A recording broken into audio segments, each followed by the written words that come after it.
We're going backwards, damn it. Let's go.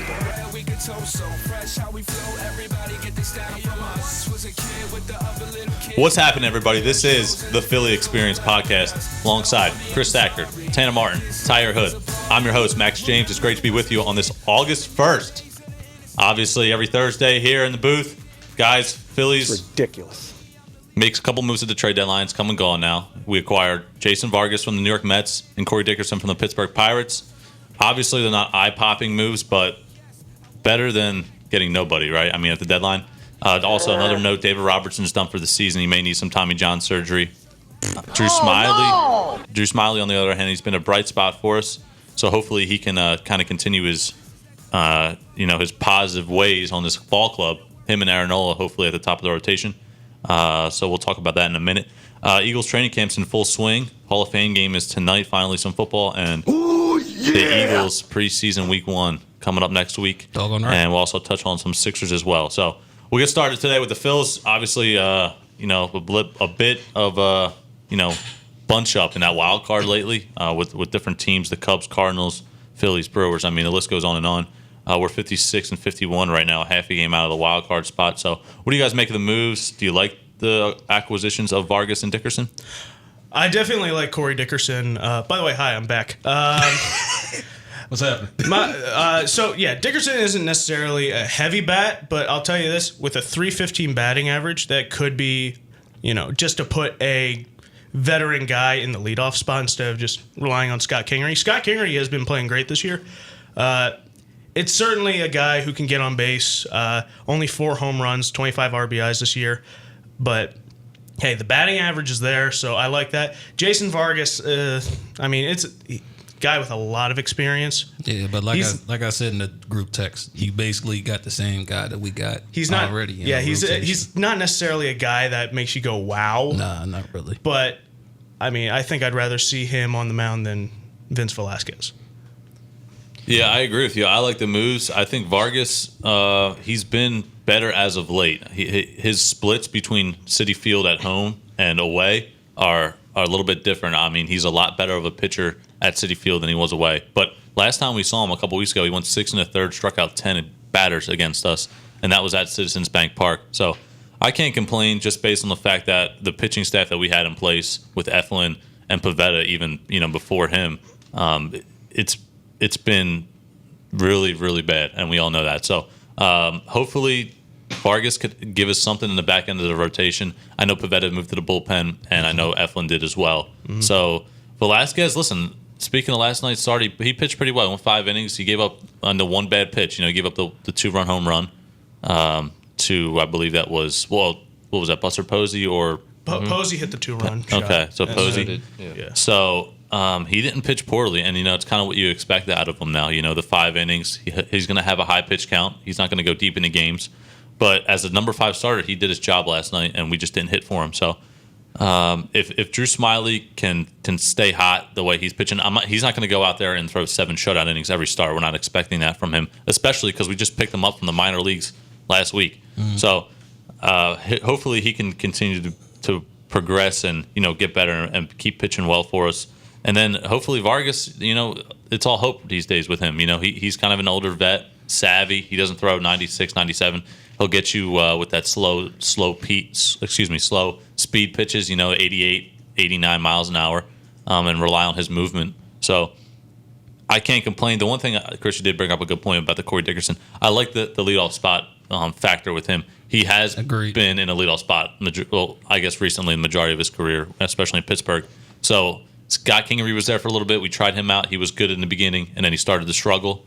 And then Cesar, who I've never been a real big fan of on the team in general, but he's kind of had to get plugged back in there by Gabe Kapler last night. So hopefully he can give us some stability and also break up the righty-lefty. You can go Dickerson, lefty, Segura 2, righty, and then Harper 3, Hoskins 4. Hopefully Bruce gets healthy. You can plug him at number 5 and then have JT Realmuto hit 6. So it really does lengthen your lineup a lot and have Cesar and Franco down towards the bottom of the lineup.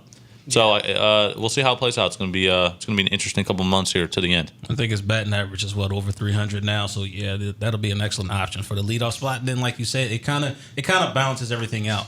We weren't going to replace Andrew McCutchen. It just wasn't going to happen. But we at least now have somebody in the batting lineup to at least hold the position down until McCutchen comes back next year.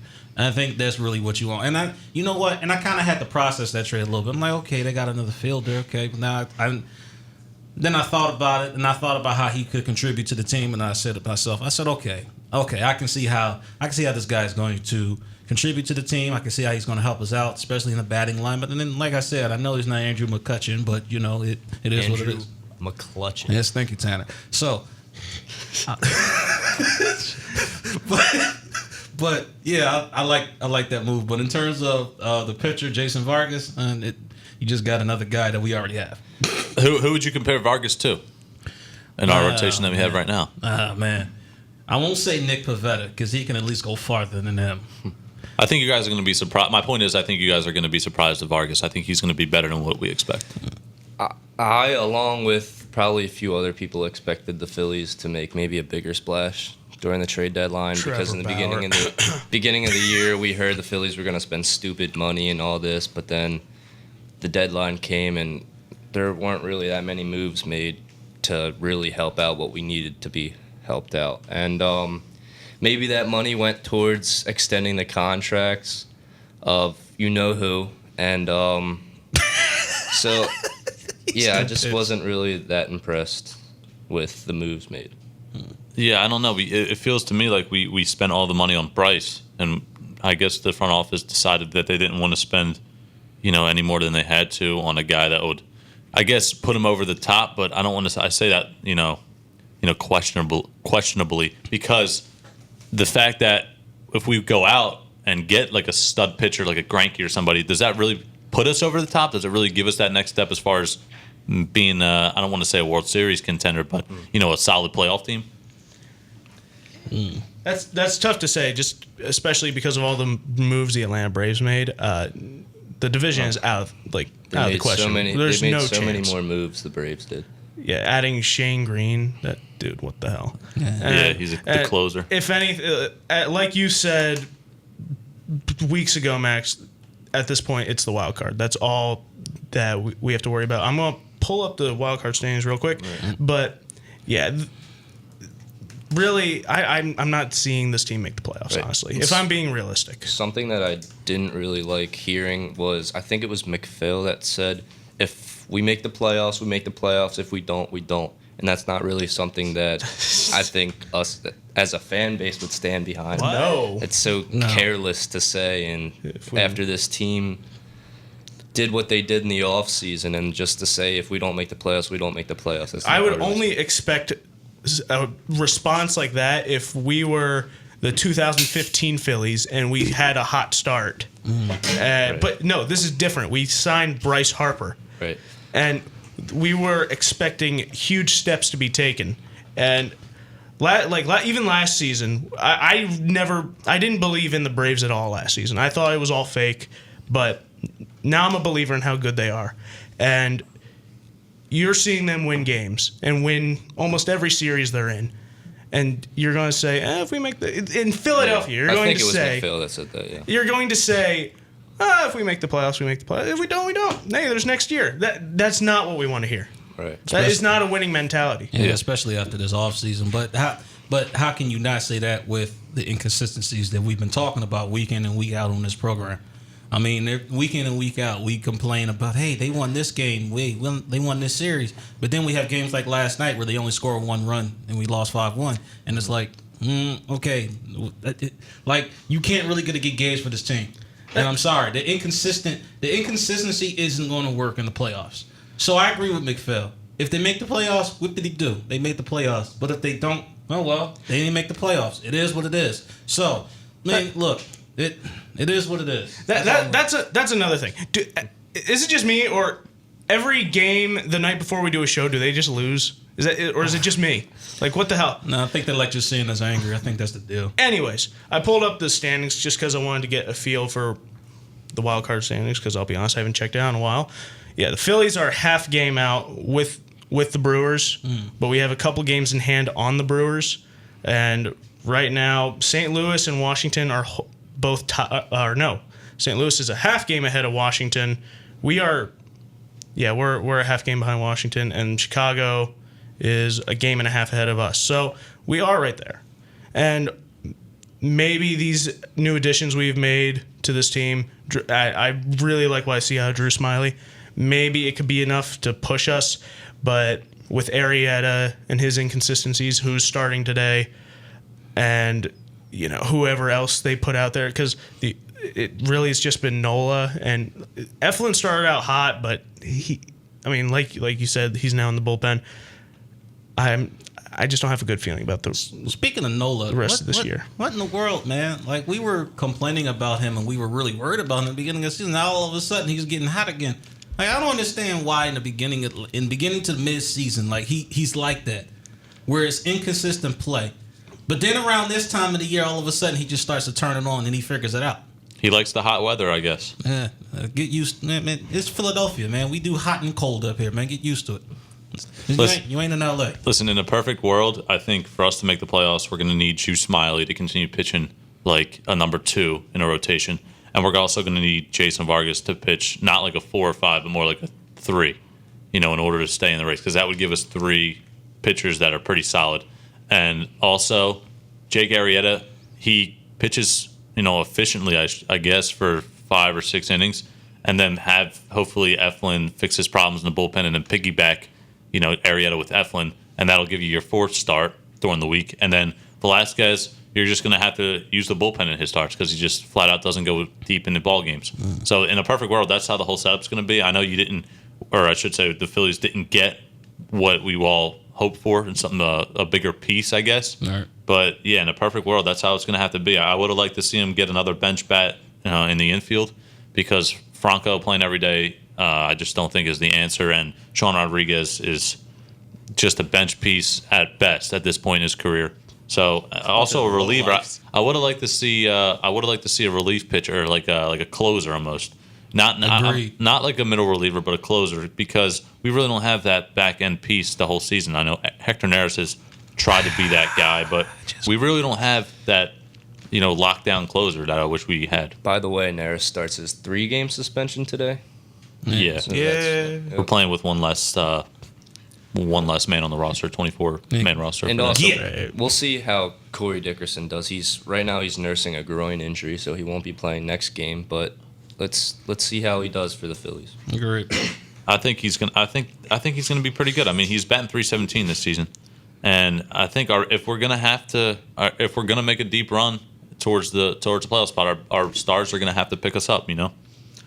I got one more thing to say this season about the Phillies, and then I'm finished with them. Because at this point, I'm serious. Because I'm tired of the inconsistency. I'm tired of piping them up. I'm tired of playing the rocks, boots to what. I'm tired of it. Listen, this is the last thing that I'm going to tell the Phillies right now. Pull your head out of your ass. All right, that's it. I'm done at this point.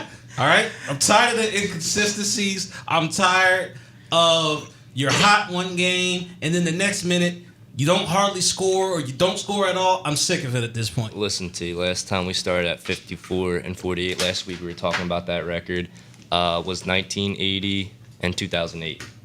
What do we do in those 2 seasons? We won this World Series. Exactly. So it's not done yet, but we'll see. Well, the fat lady is humming. I'll tell you that. I'll tell you what. Right now, the Nationals, we were ahead of them for the last day or 2 after they lost yesterday. So we're right there. Like you said, we're right there. And I'm not panicking. I'm not stressing out because I do think we got a shot. Because none of these other teams are really taking the range. The Cubs are still playing mediocre ball. The Cardinals have been hot, but they've been inconsistent earlier on in the season. And the Brewers, I don't even know what's going on with. They don't really have any pitching. So it's right there for the taking. We just got to really, lock in and focus. We got the Giants today. We really need to take 2 out of 3 from this team. And then the White Sox, who are pretty poor too. So we really got to take advantage of these games coming up. So let me ask you guys this. I mean, it might be a little early, but do you guys have any World Series predictions? Because I have a. You got to say Astros after yesterday. In my eyes, it's the Astros. You have to with Greinke. Dude. Yeah. With Verlander and Greinke, what the hell? With Garrett Cole. Garrett Cole, too. I didn't realize he was the second fastest pitcher of all time to reach 200 strikeouts behind Randy Johnson. That's crazy. I guess in the National League, the Braves, if these bullpen pieces pitch well for them, it could be them or the Dodgers, because the Dodgers didn't do much yesterday at the trade deadline. God, I'll throw up. That would be, what, 3-4 years in a row the Dodgers go to the World Series? If they go again, it would be 3 years in a row. Ridiculous. Yep. So it might be a rematch from 2 years ago of Dodgers Astros, and I just hope the Astros take it again. I thought that. Go ahead. Let's talk about this Greinke trade, because the Astros got Greinke, and then they gave up Corbin Martin, JB, and Josh Rojas, and Seth Beer. So that's pretty big trade, and they got money. The Astros got money too, but I mean, yeah, you're right. The Astros to the World Series, that's pretty likely. Well, the Yankees didn't do much yesterday. I was surprised because they were probably my pick to win the World Series. I know they had some injuries with Stanton being out and Judge was hurt for a little bit. Severino, their pitching has just been awful in the second half. Since the All-Star break, they have an ERA as a combined staff of 7.96. Yikes! I didn't know that. That's the worst in the major leagues. So Man, that's now ludicrous. you got to say the Astros definitely, but I did think the Yankees had a shot. And they still might meet them in the championship series, So it's going to be fun. And I think if you're missing an Astros game right now, you shouldn't be, because they're scoring a ton of runs and they're fun to watch. Every time they go out, they got a starter that's an ace, and they got a lineup that can put up 12 runs a game. 3 teams that I think we're definitely sleeping on that maybe have the ability to beat the Astros and even win the World Series are Minnesota, who have been pretty good all year. Tampa Bay, and if they can get into a wild card spot, Oakland. Oakland's been under the radar this year. Oh yeah, very much so. They're a half game outside the wild card right now. So, I mean, they're right there. They are, but they've always been that small market team that never could get over the hump and make a deeper run into the playoffs. But I just think right now, other than the Astros and the American League, it's kind of wide open, because you look at the Red Sox now, and they didn't do much at the deadline yesterday either. They kind of stayed put. They're 2.5 games behind the wild card. So that they're all like the National League wild card race. There's a lot of other teams vying for position in the postseason. So the end of this season is going to be fun to watch. I wish there were a couple more moves in general yesterday at the trade deadline, and not just obviously Greinke was a big one. Yeah. But especially for the Phillies, I wish we could have got somebody. A bigger name, I guess you could say. But I just wish there was more action in general. That was the goal. There's no more August 31st waiver trade deadline. They eliminated that, and there was only one trade deadline this year. And I guess baseball's hope was that there would be more trades, more involvement, more moves that were made in season, kind of forcing the hand of the GMs to make that move. Because after yesterday, there's no more trades. You can't improve your team. I will. Sorry, T. No, go ahead. The wild card race in the National League compared to the American League is a lot closer. In the American League, it's really just Oakland, Boston, and pretty far back are the Angels and the Rangers. So, but in the National League, it's the Phillies, the Brewers, the Giants, the Diamondbacks, and the Mets. They're all right there. So who's in the AL wildcard race? The Oakland A's? A's and Boston. That's it? The Rays aren't there? Or the Rays? The Rays are in a wild card spot right now. Oh, okay. As far as teams outside the wild card spot. The Angels are 6 games back, and then the Rangers are 7 games back, and then that's pretty much it. But as for the National League, the Phillies are a half game behind, Brewers are a half game, Giants are 2 games, Diamondbacks are 3.5, and Mets are 4.5. I mean, they're all right there.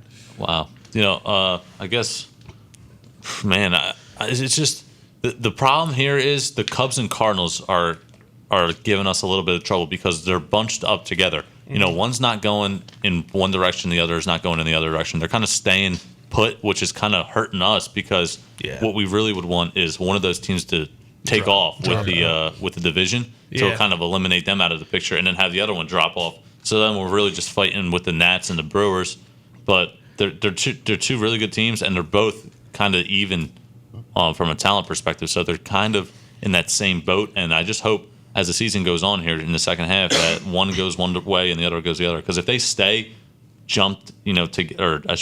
matched together right in that standing area, then it really hurts us because right now they're tied. They have identical records, I think. Something that's also very interesting that I find, looking at the run differentials of all the teams, the good teams are like the Cubs are plus 72, and the Nationals are plus 47. The Phillies are minus 24. Sheesh. Arizona Diamondbacks with a record of 54 and 55 are a plus 61. But they have that losing record. It's just crazy to me. Yeah, our run differential is like minus 20, right? Minus 24. Yep. Minus 24. The So Miami Marlins are minus 101. You know what? I got a wild prediction. Oh, let's hear it. In 2 weeks, we're going to have a moment of silence for the 2019 Philadelphia Phillies season.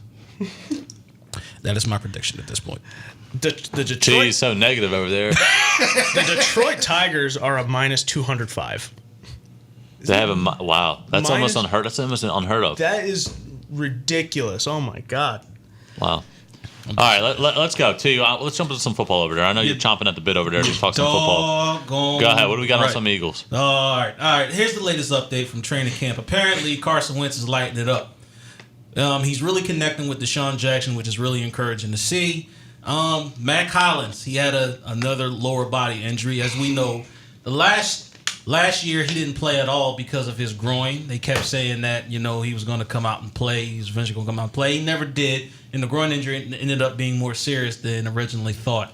So he has another lower body injury. They're not saying what it is, but they're saying that it's not related to the groin. So I guess you could say that's okay. I got J.J. Arcega-Whiteside, so at this point, Matt Collins has become a liability. Yeah, but does Arcega-Whiteside really have the... Because I feel like Matt Collins could be a good deep threat. He can. Would you say Arcega-Whiteside has the speed? I'm not going to say he has the speed. He's more or less built like an Alshon Jeffrey type of guy. So, don't get me wrong. I would miss Matt Collins, but he's not helping himself with these injuries. And he's not helping himself not participating in training camp. That's the only thing that's going on. Give the guy a break. Yeah, whatever. Anyway, so of course left tackle. They're subbing in Andre Dillard. Giving Jason Peters a break every now and then. They still have Big V Halapoulivaati Vaitai at right guard. I haven't heard any negative things about that, so I'm gonna take a wild guess and say that's actually working out. That's fine. And now to the center position.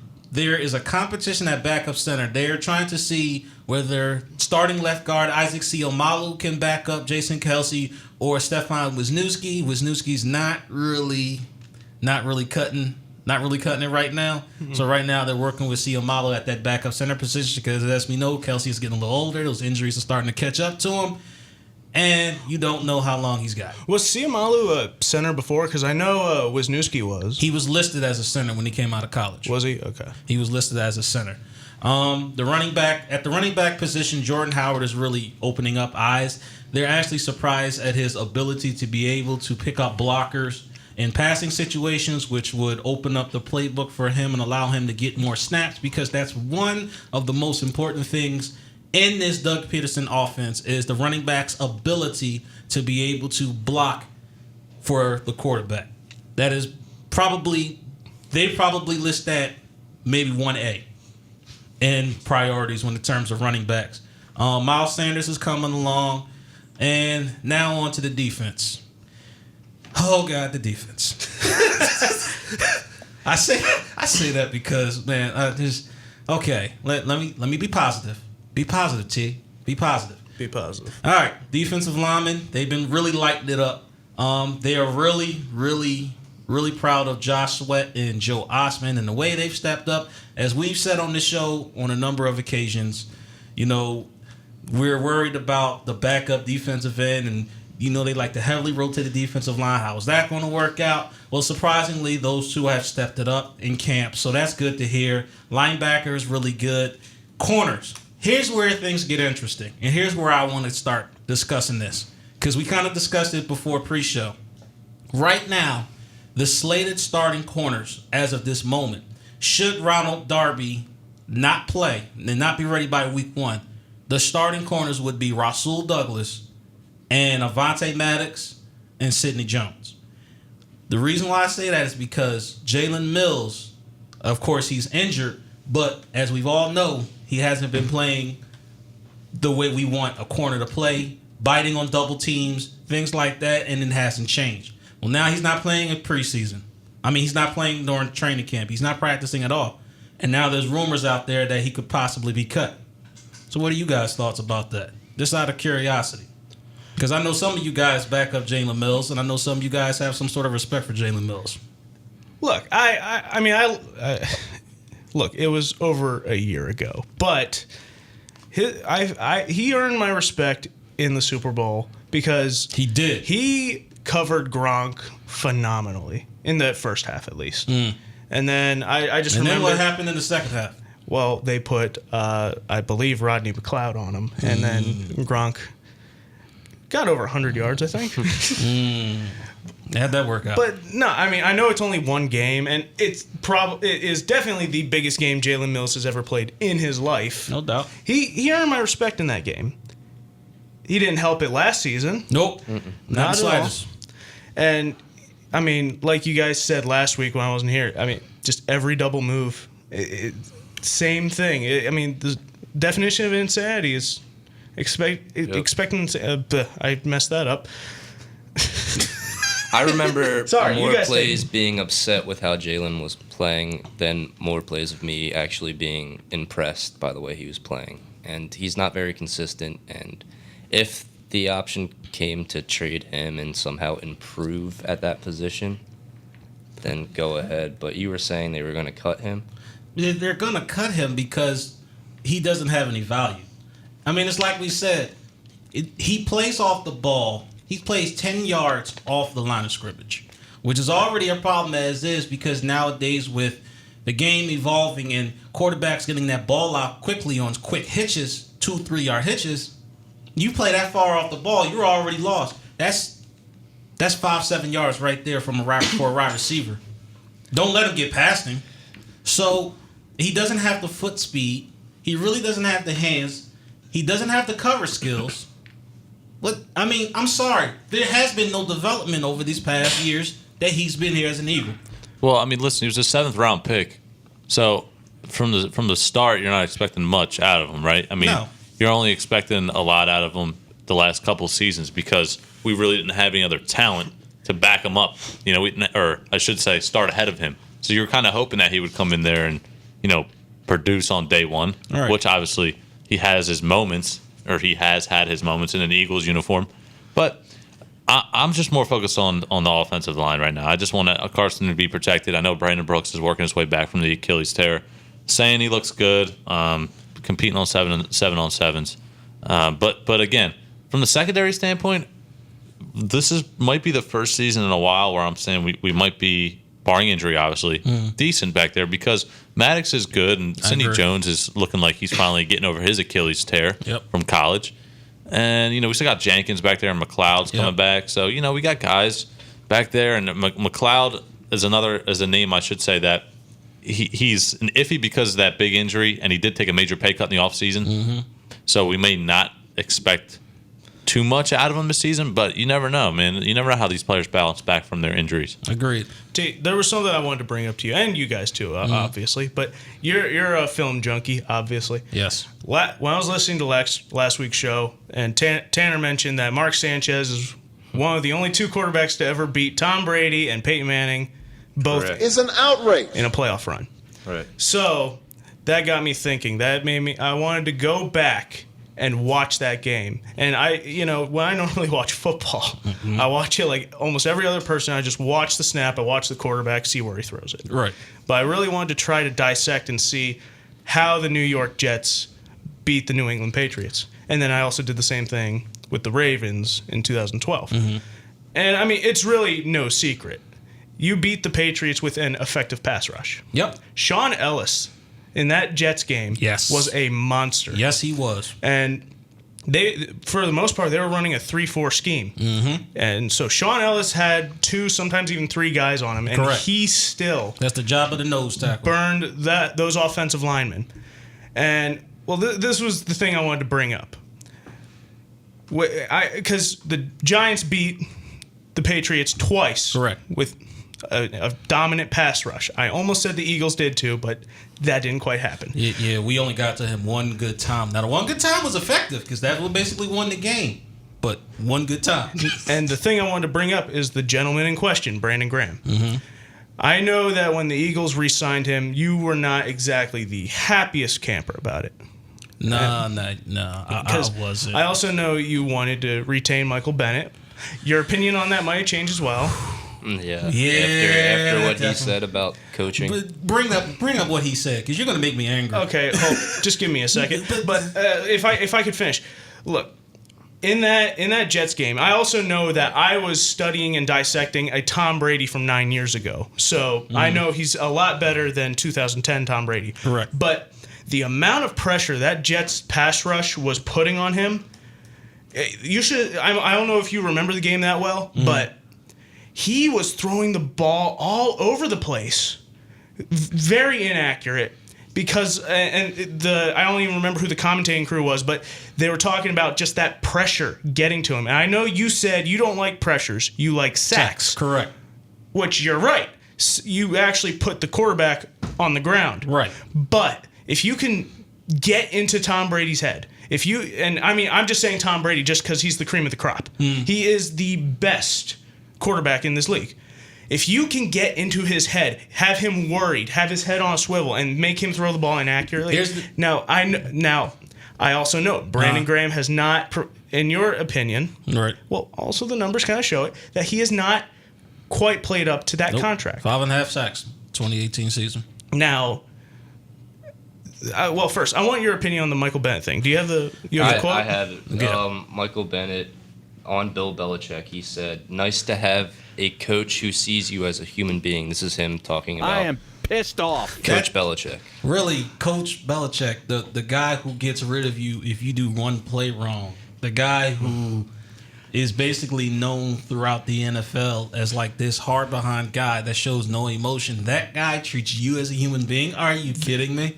Is there a team that has used more players and then gotten rid of them more than the Patriots? No. I would love to just see how many different players have been around Tom Brady and Bill Belichick. Like for Michael Bennett to say something stupid like that, first off, all you hear about Doug Peterson is he's a player's coach. They love him. They love his energy. They love the fact that they can just go up to him and talk to him. I mean, come on now. And then you go out and you say stuff like that? Really? Seriously? I wish we still had Michael Bennett on this team. I do too. I so do. You know what? We wish we had Michael Bennett, but on WIP, BG was getting an interview, and he was asked if the guys missed Bennett in the locker room, and he kind of laughed it off and said, "Oh yeah, he's a funny guy." But that also speaks about what his character so is. he kind of avoided the question as do they miss him, and apparently he didn't really get along with everybody in the locker room, and he kind of caused a few problems. I don't know if you guys remember, but throughout the season you would hear a little turmoil that was going on in the locker room pertaining Michael Bennett. Now I tried to say they're just trying to stir stuff up because you don't want to believe everything that you hear. That's why they call it a rumor. I mean, I feel like Michael Bennett's also a hot-headed guy. Like, wasn't there an incident a number of years ago when his brother won the Super Bowl and he just kind of ran over someone and just allegedly basically it was allegedly and allegedly told the security guard tried to stop him. Excuse me, sir, you can't come through. Yeah, but here's the story: the security guard was also a 70 or 80-something-year-old handicapped woman. Okay. That's the inconsistency with that story. Okay. And this isn't new to hear from Bennett, because when he left the Seahawks, he had some words to say about Pete Carroll as well. So maybe it's just the kind of guy he is. Maybe he's just sensitive. Listen, I always like Michael Bennett on the field. On the field.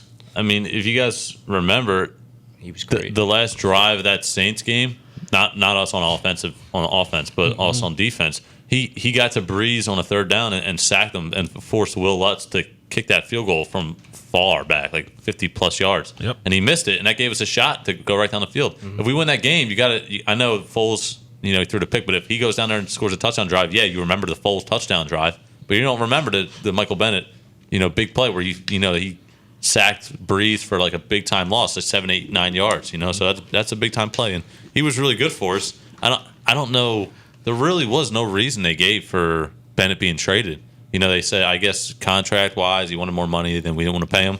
Yeah, but honestly, he was good. Out. I mean, and listen, Fletcher Cox left that game. If we don't, Michael Bennett was a big-time player after Fletcher got hurt. Because remember, he hurt his calf. And also, now that we're on the topic of Fletcher Cox, he got foot surgery in the offseason, and so the Eagles are expected to be more conservative with him. And who do you think steps up more? From what I'm hearing, and from one of the reps they are giving out, it looks like Tim Jernigan is also back from his back surgery. He's fully healed from his back surgery, and they said he's been stepping up in camp as well. And another underrated guy at defensive tackle is the guy that we traded for from the Colts, Hassan Reddick. They said he's really stepped, big guy, 6'4", 335-pound guy. He's really known as a run stuffer. Who do we have at the D tackle position besides Cox? And I know we have Jackson there now. Malik Jackson, Tim Jernigan, and Hassan Ridgeway. And I think that's a heck of a rotation that you have. Yeah, that's where our bread and butter is. The being able to rotate the guys out and stay fresh throughout the game, and more importantly throughout the season, because you start the same 4 guys on the defensive line for a whole game, and they're gonna get tired. They're gonna get tired. Now you brought up how the Jets confused Tom Brady. I'm gonna tell you exactly what they did. They never ran the same thing twice with Brady. No, they messed Brady up. One thing that coaches always teach quarterbacks: don't look at the pressure. You look at the receivers. Tom Brady had no other choice but to look at the pressure, because the pressure would look like it was coming from the weak side, but in reality, it was coming from the strong side. Also, their defensive backfield, the Jets, they had a heck of a defensive backfield. They had Darrelle Revis and Antonio Cromartie those years. They stayed on top of Wes Welker and all those guys. Yes, they did. What did they do? They pressed them at the line of scrimmage. Oh, great. I'm triggered. I'm about to go on another rant. Oh, great. Let's hear it. I just found something else about the defense that pisses me off. All right, look, I'm sorry. You have a 6'2" guy in Rasul Douglas with long arms. All right? Sidney Jones is 6 feet tall. Avonte Maddox is at least 5'10", 5'11". Oh my gosh, if I see them playing off of the line of scrimmage every single snap, I kid you not, I'm going to flip a lid. It is not necessary for you to play off the line of scrimmage every single play. Switch it up sometimes. Put your hand on people. You got 5 yards. You can do whatever you want to the guy. 5 stinking yards. Jim Schwartz, you know what to do. I'm just saying, 5 stinking yards to do whatever you want to do to the receiver. Please. Show some aggressiveness. Question for you guys. Now, I know this is more of a narrative thing, but it is a player-selected thing. The NFL Top 100, Fletcher Cox named 28. Do you really think there's 27 players that are better than Fletcher Cox? You got to understand he's a defensive tackle. Yeah. I know, but still. They're considering all positions. Yeah. And, I mean, it's hard not to put a lot of the quarterbacks ahead and running backs.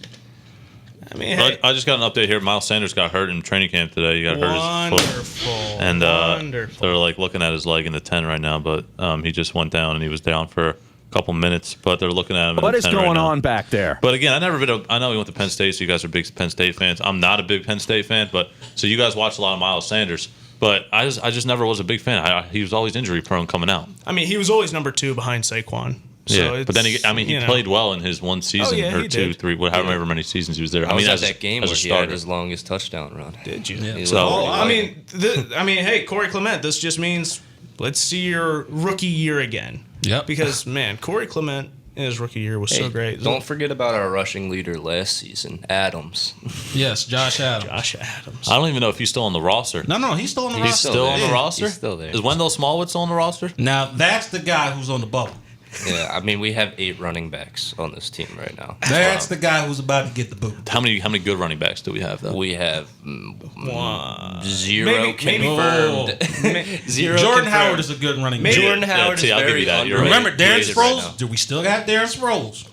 Let's not forget that. You guys argued me down for the last 2 weeks. Max, I forgot we have Darren Sproles. There you go. Sorry. I just hope Sanders can stay healthy, because that's kind of been his.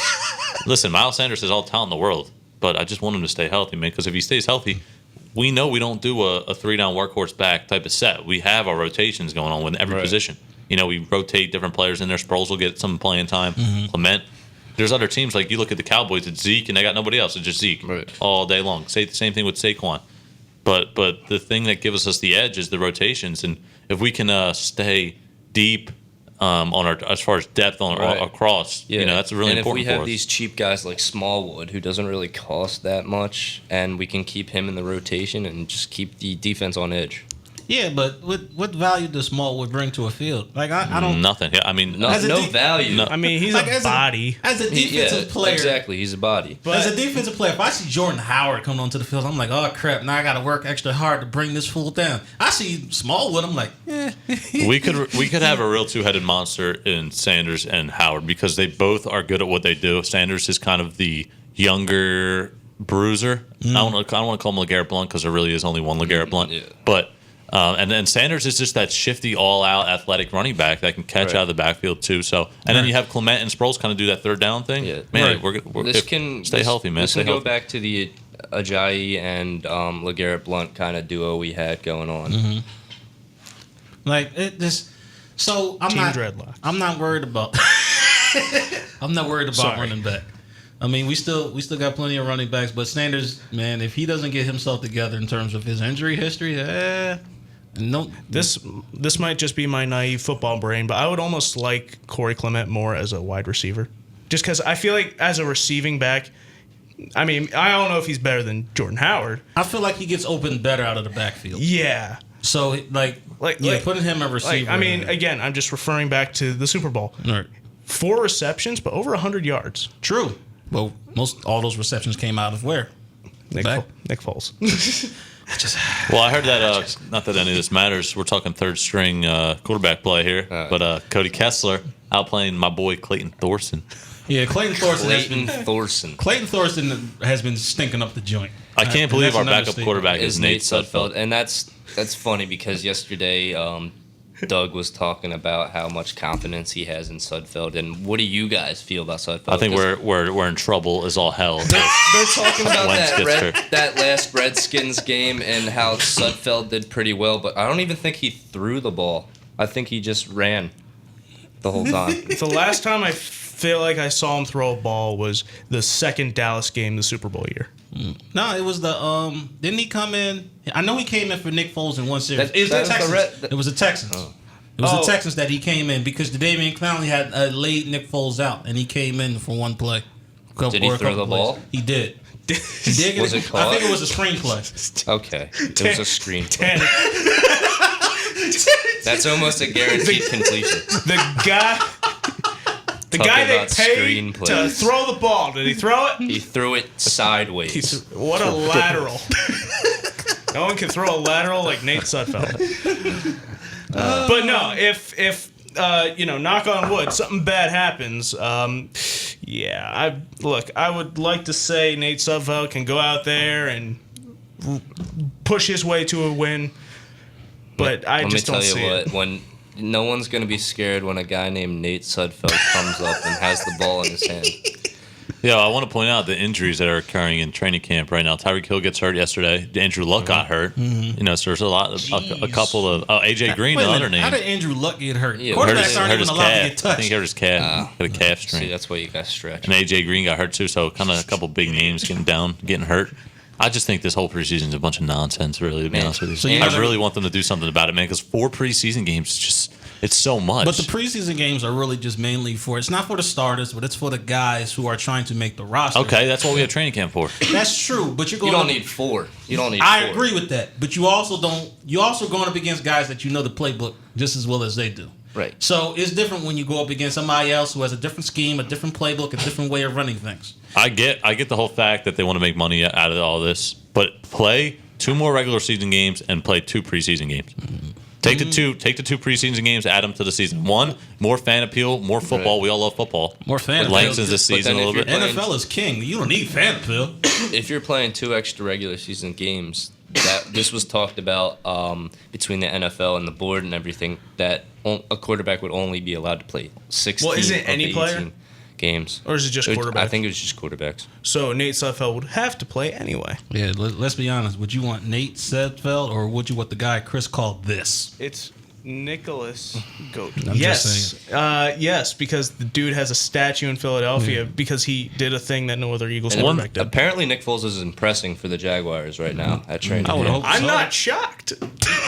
What do you guys think about Leonard Fournette this year? Do you think he's going to be able to stay healthy in that backfield? I really do hope so because for real, if Nick Foles doesn't have the pieces around him to really contribute and to push that offense to its full max potential, Is he a 3-down workhorse back though? I think he can be. He has the potential to be. But like I said, if everything's not working together for Nick Foles, it's going to come crashing I think down. he gets traded midseason. Even No, to the Eagles. Fournette, No. Fournette geez. gets traded midseason. Oh, Leonard Fournette. Sorry. No. What makes you say that? Even yes. Yeah, I'm I curious. saw some things a few days ago that he wasn't really agreeing with the Jaguars and everything that was going on, and I saw a mock trade. I forget which team it was, but he's been in the talks about being traded. So I do joke about Nick. I joke, but I'm also somewhat serious about Nick Foles being a great quarterback because he has his moments, but we've had this discussion before where he is a systems quarterback. One's name's Tom Brady. Yeah. He also is not a full-time. Chris, he's not going to be able to play 16 games No. You don't think so? consistently. You gotta remember he hasn't the one season that he was slated to be the starter. That second year under Chip Kelly, he got hurt and never played for the rest of the season. And guess who? 27 That was back touchdowns, in two interceptions? No. That was the year after that. That was the year after. The year after that is that year that he was slated to start. That year, Michael Vick started. That's right. And you got to remember the Jacksonville offense is. They don't have much.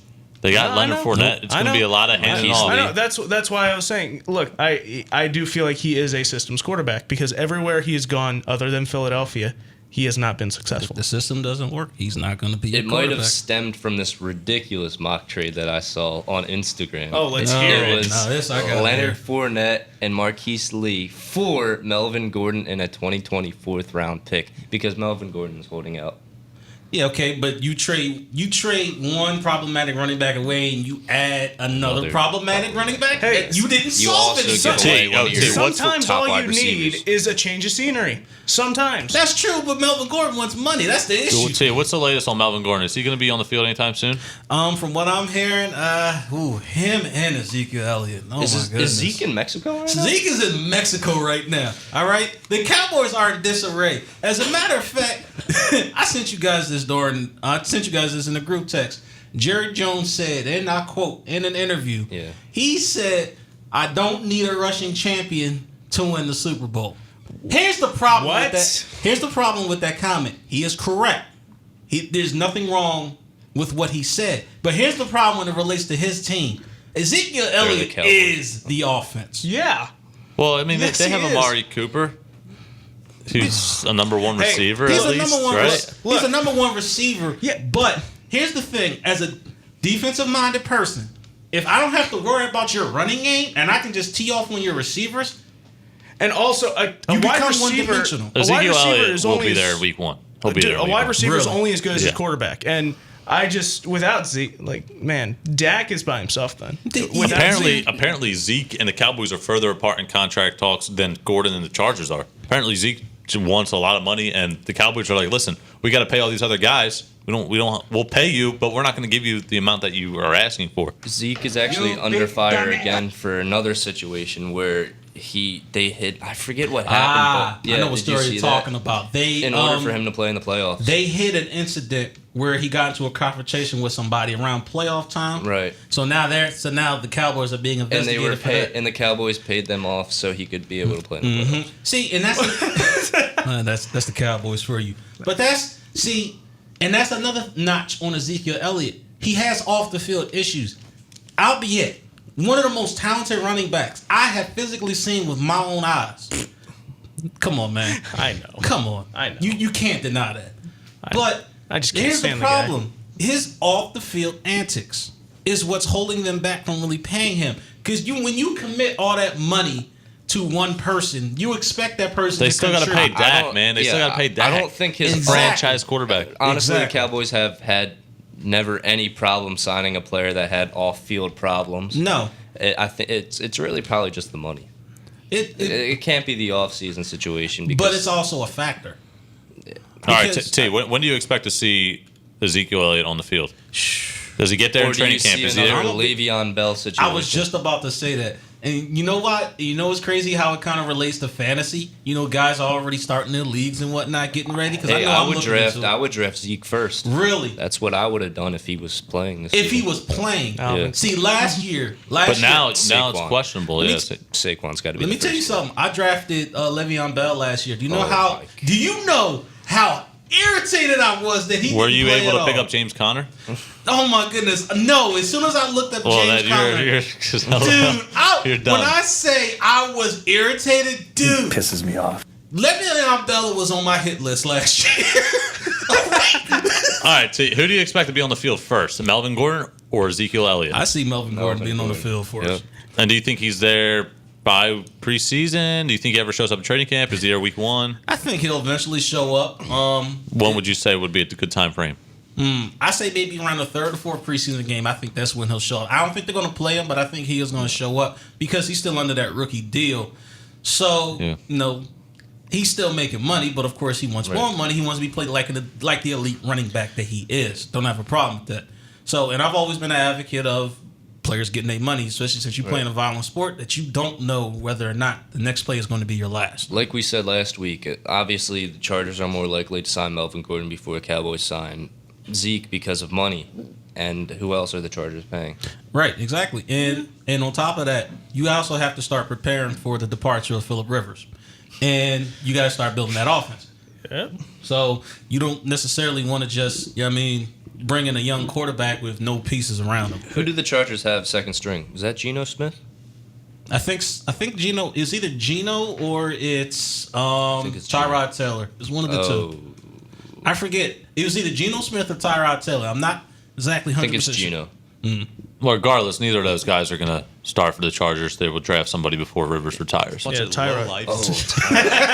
It is No, Tyrod. Tyrod Taylor. Tyrod? Yeah. I knew it was one of He's capable quarterback, I guess, but he's a different player as far as running the system than Rivers is. Right, you would kind of sort of had to change Is the offense. Geno Smith around. on the Saints?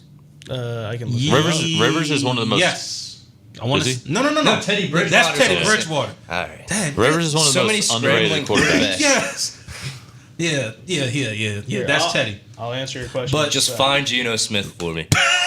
I know Teddy Bridgewater's on the Saints. If he's still even Seahawks. That's where he's at. That's random. Wow. See, that's how bad you dropped off from a number one round 1 draft pick. If I could, just change the subject just a little bit.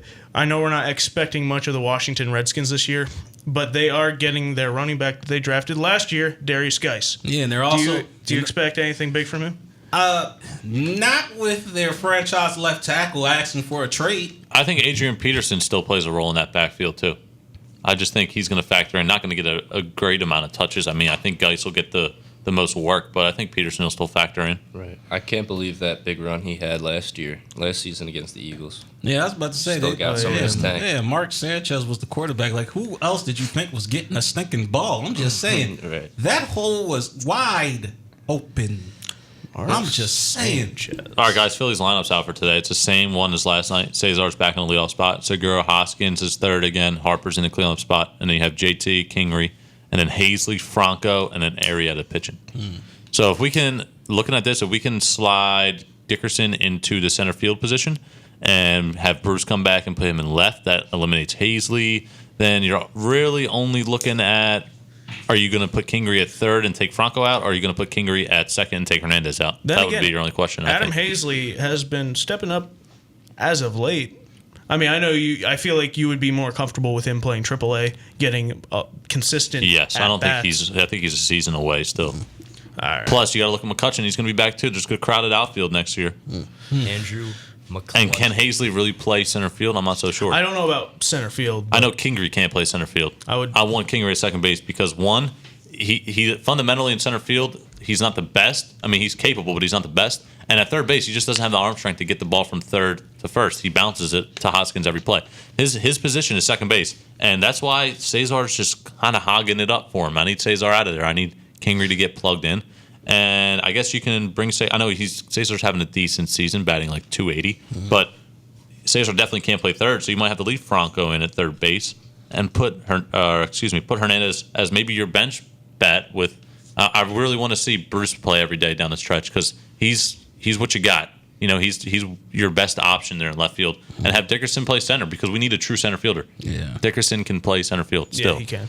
So I would like to see that, and I would like to see him hit in the leadoff spot. And then I get what Gabe's trying to do with Hoskins and Harper and splitting the righties and lefties up, which I guess, with the Dickerson addition, does stretch the lineup. But again, it don't really matter to me. If Harper's in the 3 spot, Hoskins in the 4 spot, either way, the guys are going to produce, and we just need them to because they're the stars of the team, and they need to produce if we want to make a playoff run. AKA, all the thing Max is really saying is this. I want to see people rip their heart out of their fucking chest. Yeah, that's the goal. Bryce Harper hasn't hit 20 home runs yet. I know the question's already been asked if you're concerned, but we were expecting better than this. I want Harper to go back to his natural stance like he had when he first came up with Washington. Like his stance right now is so laid back. He's standing up straight. He has no bend in his knees. He really needs to go back to it where he had his MVP season. I would just go back and watch film from 2015. Look at your MVP season. What did you do well? How were you reading the ball out of the pitcher's hands? What was your stance? Just kind of go back to what he did well to be that superstar player that he was. He hit 42 home runs in 2015. Come on. You don't just wake up and hit 42 home runs. You got to be prepared. There's something he must have done, and I would just go back to it. Yeah. I don't know if it's the coaching, because coaching plays into it too. Going to a new stadium, a new staff. The hitting coach, John Maley, I don't know. I don't know if he's the right guy for this team because, again, like you said, Chris, you mentioned earlier, the inconsistency on the offense. Sometimes they have a lot of runs put up on the board. Other times they don't. So it's a little weird. I think Harper has to go back to his Nats days, pull up that old film from the Nats days, and just roll with it because he was a superstar. He was probably the best player in the league a couple of years ago before Trout really took off. But Trout, again, kind of took off from the beginning. So it goes both ways. Yeah. Yeah, that's the Let's only touch thing. on some Sixers. The last, what do we got? Couple minutes? 2 minutes. So I'll just read off the depth chart we have for the Sixers. At point guard, Simmons, Burke, Neto, Milton. Then shooting guard, Richardson, Smith, Thibault. Small forward, Harris, Ennis, Cork, Maz. Power forward, Horford, Scott. Center, Embiid, O'Quinn, and Bolden. What are you guys most? What position concerns you guys the most? Small forward after Tobias. Yeah. That backup small forward. Yeah, Ennis and Cork Maz. Cork Maz is he's turning into the Aaron Altair of the Sixers. Why did we resign him? First of all, he's horrible. He's not gonna play. There has to be some. I'd rather just snag like a J.R. Smith, plug him into the shooting guard. At least that guy hits threes. Low lives. Cork Maz, really, what does he bring to the table? Right. And put him in the G League or whatever. I don't even care where he goes. But You piece of Swiss cheese. we cut him for like 2 months. He was gone, and I was like, yes, all right, one less guy I got to worry about. And then we bring him back. Why? And I got one more question to ask you guys about the Sixers. And after this season, do you guys think it was worth it to trade Dario and Covington to the Timberwolves for Butler?